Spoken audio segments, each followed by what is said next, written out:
There are several critical benefits. One is what economists call seigniorage, which is simply the fact that we can get real goods and services in exchange for pieces of paper called greenbacks that people around the world are willing to accept and hold or use locally, rather than use those dollars to come back to the United States to buy goods and services. So we get what the economists call a real resource transfer. That is to say, we get free goods and services in exchange for pieces of paper.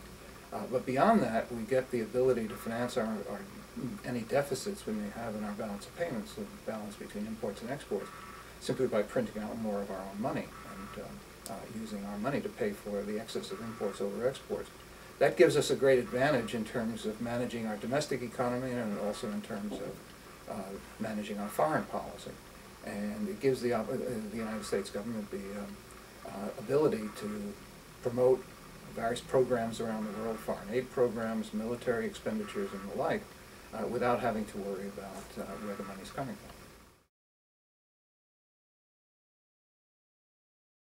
Well, the euro must be seen as part of the greater European integration project that's been going on ever since the Rome Treaty in 1955 that first started the common market, which became known as the European Community and is now known as the European Union. They have always talked about monetary unification as one dimension of the European integration project.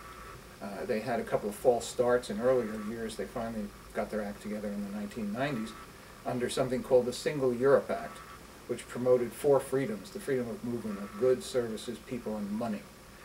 And the euro was the fulfillment of that objective. Its purpose is to create one single market in Europe, where people can use the same currency in what is now 17 different countries, just as Americans can use the same currency whether they're in California or New York or in Wisconsin. The benefit for the Europeans is the fact that it helps to promote economic welfare by promoting the single market.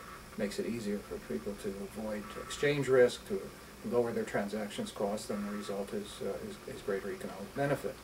The problem for the Europeans is that, unlike the dollar, the euro is not backed by a single government. It's not backed by a single authority that can act decisively in managing that currency. When the dollar is under any kind of stress, there is a single authority, the Federal Reserve, to manage the dollar. In Europe, they do have the European Central Bank, but it has to defer to 17 sovereign governments, and that makes it much more difficult to govern the behavior of the euro.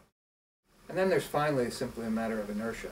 When it comes to money, people don't rapidly change from one currency to another unless they anticipate that others will be doing the same thing. But those others don't do it unless they think you're going to do it. And so there's a hesitation all around, and that takes the form of an inertia that means that a currency will continue to be used even after another attractive currency comes along. The dollar displaced the pound sterling, but it took several decades for that to happen because of this kind of inertia. We know that one of the attractions of the dollar for countries in many parts of the world is the fact that it's backed by the dominant military power.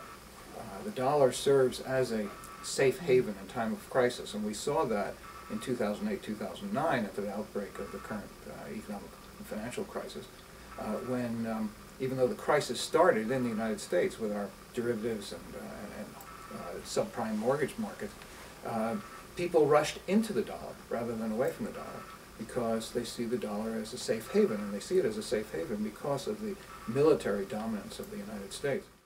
The connection with defense and security is very tight, and these current events could end up reinforcing the role of the dollar, because the countries of the Gulf know that if political instability hits them, if it spreads from Tunisia and Egypt to the Gulf, they can't look to Europe to protect them. They can only look to the United States to protect them.